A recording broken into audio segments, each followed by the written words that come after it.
what a great topic that I'm really not great at. Stewardship.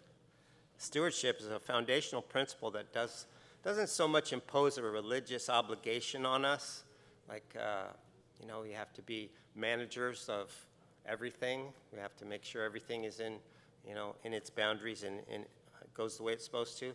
It's not an obligation like that, but it points us to the ultimate truth that that everything that you see, everything that you experience, everything in heaven and earth and beyond belongs to God. God owns it. So it's that model of stewardship. And what does he do with it? He trusts us with pieces of it. He trusts us with a family. He trusts us with a job, with a calling. I was so stoked when Pastor asked me to do this, and then I was more stoked in the final words of his message, where he said, "You are called for something so much greater than to be a slave to sin. You were called to a purpose," and that really got me thinking more about. So I almost rewrote my entire thing. I was going to have everybody wait while I just took some other notes, go in a different direction. We are invited in this divine trust fall of the Father to faithfully administer every aspect of life, to honor God, to serve others, and advance his kingdom. And what makes stewardship so relevant and exciting and wonderful is that we've been given the honor as God's children and friends and heirs to manage and govern his resources.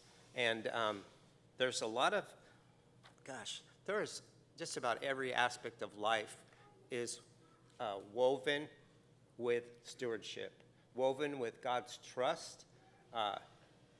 It's God who provides us with everything, all of the resources, all of the strength, all of the perseverance that we need to maintain our stewardship over areas of our life. But I'm here to tell you, if he brings you to it, he will equip you for it. I'm not good at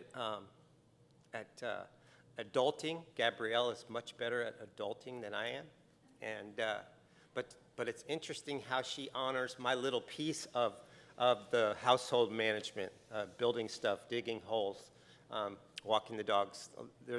And it's not just menial stuff, but each one of the things that are in our life that God appoints us and assigns for us, if we do it, like the verse says, if we do it as though working for the Lord, then it gets us involved in a pipeline, in a circuit, as instruments of his power.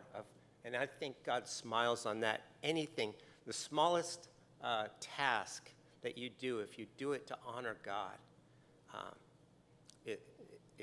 it opens up. It's almost like the light switch on the wall. Power goes to that light switch, and there's potential there, right? And as soon as you get in motion, as soon as the action of flicking that light switch happens, light comes out. And that's true for us. We get opportunities to steward our relationships, our finances, our stuff, our time, our talents and service, our body, and that's what Pastor talked about too. Don't let your members be instruments of ungodliness, of unrighteousness, but of godliness. The body's a temple, and I haven't taken very good care of mine. But here's the thing about it is Paul reminds us we're under grace, not the law. And stewardship of our relationship, our relationships is, I think, the most important thing. God made us and designed us to need each other, and none of us can do any of the challenges we have in life alone.